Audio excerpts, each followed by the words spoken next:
जोश जज्बा देख के एहसास हो गया है हमारे दुश्मनों को, हमारे हरीफों को, कि कौम जिंदा हो गई है और कौम खड़ी है।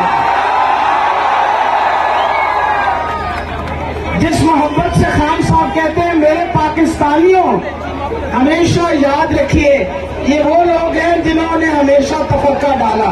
इमरान खान वो लीडर है जो हर पाकिस्तानी को अहमियत देता है। हमारे लिए पाकिस्तान है।